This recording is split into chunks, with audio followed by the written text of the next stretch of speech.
चोर के बेटा नहीं है। मैं मौर्य सर मनीष कश्यप, जिसे सन ऑफ बिहार कहा जाता था, लेकिन मैंने इसका नाम दिया है सन ऑफ दलाल।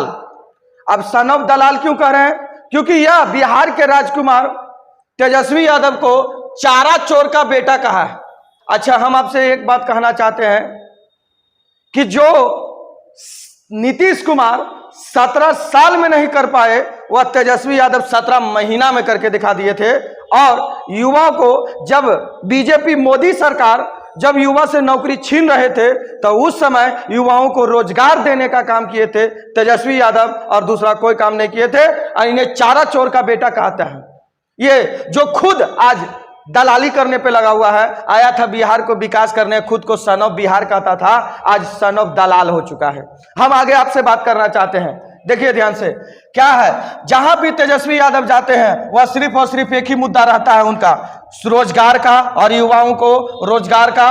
और 5.5 लाख पद बिहार में भी खाली हैं, जिसमें से शिक्षा विभाग, पुलिस विभाग, सारे विभागों में पद खाली हैं। खुद तेजस्वी यादव ने यह जानकारी दिया है। हम आगे आपसे एक बात और करना चाहते हैं, देखिएगा, ये लालू प्रसाद यादव है। जब यह रेल मंत्री थे 2004 से 2009 के बीच में, तो जितना भी कुली थे सबको सरकारी नौकरी रेलवे में दे दिए थे लालू प्रसाद यादव। और इनको चारा चोर, इनसे बड़ा बड़ा नेता है जो एक से बड़ा बड़ा घोटाला मार के बैठा हुआ है, और वो भाजपा के वॉशिंग मशीन में जाकर के साफ हो जाता है। और ये मनीष कश्यप दलाल क्या रहा है, भाजपा में जाकर के शामिल हो गया, खुद को बलात्कारी, देखें ध्यान से, बलात्कारी आपराधिक बीजेपी में सुरक्षित है। क्यों? जितना भी बलात्कारी आपराधिक, यहां तक के वो कौन था, एक एमपी जिसने हमारे ओलंपिक विजेता जितना भी खिलाड़ी थे, उन्होंने अपना मेडल तक के वापस कर दिया था, है कि नहीं? उन पर इंजाम लगाया जा रहा था, हमारे साथ छेड़छाड़ किया जा रहा है। देखिए ध्यान से, चुनाव से पहले खुले मोदी के पोल, इतना लोग जो थे चुनाव से पहले मोदी का पोल खोल रहे हैं। आगे बढ़िएगा, हम मनीष कश्यप पे आते हैं। देखिएगा ध्यान से, नौकरी घोटाले में ऐसे पकड़ी गई बीजेपी के सांसद की बेटी। बीजेपी का एक सांसद है और इसका बेटी है, जो नौकरी घोटाला में क्या किया गया है, पकड़ा गया है। और तेजस्वी यादव को तुम चारा चोर का बेटा कहते हो? सुनो मनीष कश्यप, जब पुलवामा कांड हुआ था, पुलवामा हमला हुआ था, तो उस समय जम्मू एंड कश्मीर में, तो उस समय सेना को वायुयान से भेजना था, लेकिन हमारे मोदी सरकार ने भेजा बाई रोड। लेकिन वहां 300 kg RDX कहां से आया? हमारे 40 जवान शहीद हो गए थे। और ये मनीष कश्यप बिगड़लवा, पटना के पास हर एक ठंडा के महीना में लहासा मार्केट लगता है। जम्मू कश्मीर के कुछ गरीब गुरबा के लोग यहां आकर के क्या बेच रहे थे? कमल बेच रहे थे। मनीष कश्यप जाकर के तीर के उन लोगों को बड़ी मार मारा था, और इसका वीडियो साइड में लगा हुआ है। आप खुद एक IAS अधिकारी थे, वो गरिया के मनीष कश्यप की बात कर रहे हैं। मैं तो कभी उसको मैंने ना पत्रकार माना ना नेता माना, वो तो मैं उसको सड़क छाप गुंडा मानता हूँ। आपने देखा होगा कि मतलब सर वो ना नेता लायक है ना पत्रकार लायक, किसी लायक नहीं है, वो सड़क छाप गुंडा है और कुछ नहीं है। आपको मैं याद दिला दूं दर्शकों को, 2019 में जब पुलवामा कांड हुआ था और 40 जवान शहीद हुए थे, उस समय कुछ गरीब कश्मीरी लोग पटना में ऊनी कपड़े बेच रहे थे। वो लोग अपना गरीब लोग थे, पेट पालने के लिए बेच रहे थे। अब इस मनीष कश्यप ने जाके उन लोग के साथ मारपीट कर दी। बताइए उनकी क्या गलती है? वो कहां से आए इसमें शामिल है? तो ये सड़क छाप गुंडा और कुछ नहीं है। का सिलेंडर हम देंगे, मेरी सरकार आएगी, 1 करोड़ रोजगार देंगे, तेजस्वी यादव का वादा। ये जो बोलते हैं ना, वो डेफिनेटली कर करके दिखाते हैं, चाहे उनके लिए जितना इनको मेहनत करना पड़े। अकेला बंदा 2020 के विधानसभा के इलेक्शन में पूरे मोदी कैबिनेट को पटना में आकर के बैठने पर मजबूर कर दिया था, वो थे हमारे बिहार के राजकुमार। वो कौन थे? तेजस्वी यादव। देखिए आगे बढ़िएगा, देखिए ध्यान से, मनीष कश्यप बीजेपी में क्यों ज्वाइन किया, जानिए इसकी सच्चाई। या पहले से आरएसएस में थे? हाँ, पहले से आरएसएस में थे। कौन? मनीष कश्यप, या पहले से आरएसएस में शामिल थे। इनका हम पहले का फोटो देखा, ये सदस्य बन चुके थे। देखिए, ये शुरू में आरएसएस में रहे हैं, अब आरएसएस से निकल करके ये यूट्यूबर बने। और ये देखिए, आज भी भाजपा का झंडा लेकर के घूमते हैं, कहते हैं son of Bihar, son of दलाल। देखना ध्यान से, इन्हें पश्चिमी चंपारण में इन्हें दूध से नहाया गया, दूध से नहाया गया। ये हो सकता है नहवाया गया होगा, दूध से कोई नहाता है, नहवाया गया होगा। इनको भाजपा इस्तेमाल कर रहा है। अब देखिए, इनको आसनसोल से टिकट दे रहा था, वहां से टिकट नहीं दिया, कहा चंपारण से दे देंगे, वहां से टिकट नहीं दिया। अभी रिंकिया के पापा मनोज तिवारी का प्रचार करने के लिए, क्योंकि दलाल का काम दलालिए होता है, राज करना नहीं होता है। अब देखिए ध्यान से आगे बढ़ते हैं। बीजेपी से चुनाव लड़ना चाहते हैं, खुद को सन ऑफ बिहार कहते हैं। अब देखिए रिंकिया के पापा जो रे जाकर के कन्हैया कुमार का विरोध कर रहे हैं और रिंकिया के पापा की अच्छाई दिखा रहे हैं, जो खुद जब मीडिया के सामने आए थे तो इन्होंने जब दिल्ली सरकार के बारे में, दिल्ली में मुख्यमंत्री का चुनाव हो रहा था, तो उस समय ये दिल्ली के मुख्यमंत्री के भाजपा के तरफ से मुख्यमंत्री प्रत्याशी थे। जब इनसे एक इंटरव्यू में पूछा गया तो इसीलिए खुद भाजपा का इतना ज्यादा विरोध किया था, जिसका बगल में वीडियो है, आप खुद देख लीजिए और खुद सुन लीजिए कि मनीष कश्यप ने किस प्रकार से विरोध किया। एक्सेप्ट कीजिएगा, भाजपा मेन रूप से जो है ना बिहार में सरकार नहीं बनाना चाहती। फ्रंट से बिहार में सरकार भाजपा नहीं बनाना। भाजपा बिहार से ज्यादा कमजोर जो है यूपी में था। यूपी में भाजपा जो है 2017 में जाके सरकार बनाया। कब बनाया? 2017 में।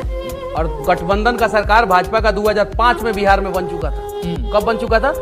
2005 में। टोटल 12 साल पहले। आप लोग पॉलिटिक्स पे ज्यादा स्टडी किए हैं, बताइए फिर भी भाजपा ने बिहार में डायरेक्ट अपना सरकार क्यों नहीं बनाया? जानते हैं आप? कहा है कि जब भी बिहार के बर्बादी की बात आएगी ना, तो तेजस्वी पे, लालू पे और नीतीश पे तीर उठेगा, बीजेपी पे नहीं उठेगा।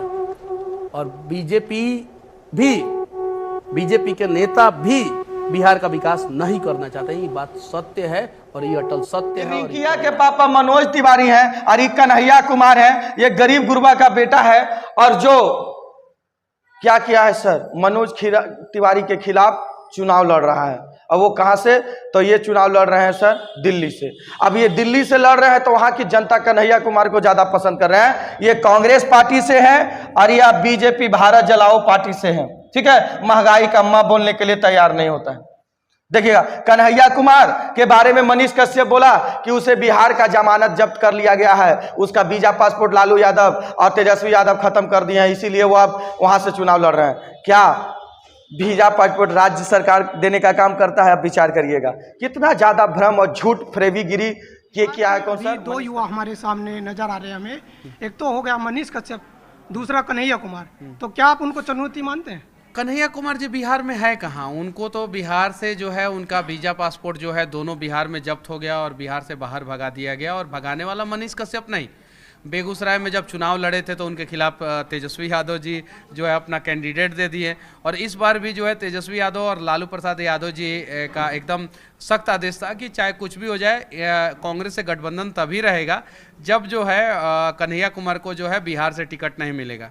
तो अभी कन्हैया कुमार दिल्ली से चुनाव लड़ रहे हैं, तो वो तो बिहार के हैं ही नहीं, सिर्फ और सिर्फ उनका जन्म बिहार में। ये भाजपा में शामिल हो रहे हैं। ये भाजपा का अध्यक्ष है जेपी नड्डा और इनको श्रीमद् भगवत गीता थमाया जा रहा है। भगवत गीता में भगवान कृष्ण आराध्य हैं हमारे, और भगवान कृष्ण ने कभी गलत और किसी को गलत सुझाव नहीं दिए थे। भगवान कृष्ण जो भी बोले थे सब सच बोले थे, और ये झूठ चले थे क्या बनने? सांसद बनने, मेंबर ऑफ पार्लियामेंट बनने, और आज भाजपा का दलाल बन के बैठा हुआ है। इंजीनियर कहा जाता है, लेकिन इंजीनियरिंग के बारे में थोड़ा सा भी नॉलेज नहीं है।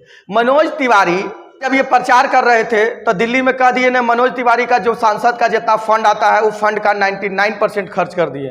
लेकिन रिपोर्ट में पता चला कि 52% मनोज तिवारी खर्चा किए थे। ये खुद जाकर के चिल्ला चिल्ला के बोलते हैं। मनीष चंद्रगुप्त मौर्य की धरती कहा जाता है, अशोक की धरती कहा जाता है, चाणक्य की धरती कहा जाता है, इसे बुद्ध की धरती कहा जाता है, क्योंकि बिहार बुद्ध के नाम से जाना जाता है।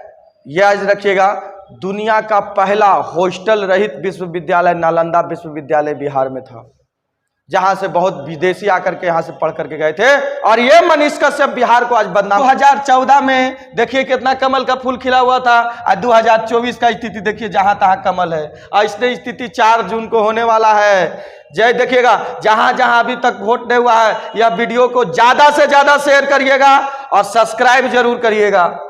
आगे बढ़ते हैं। देखिए, ये बिहार के गरीबों के मसीहा हैं और ये राजकुमार है। ये सरकारी नौकरी पे सिर्फ और सिर्फ बात करते हैं और कहते हैं हम युवा का आवाज है और युवा के लिए जीते हैं और युवा के लिए सब कुछ करते हैं। अगर आपको मेरा वीडियो अच्छा लगता है तो ज्यादा से ज्यादा लोगों के पास क्या करिए, शेयर करिए। मेरे चैनल को सब्सक्राइब जरूर करिएगा। ठीक है, मिलते हैं नेक्स्ट वीडियो में, तब तक के लिए जय हिंद। कमेंट जरूर करिएगा। जय हिंद, भारत माता।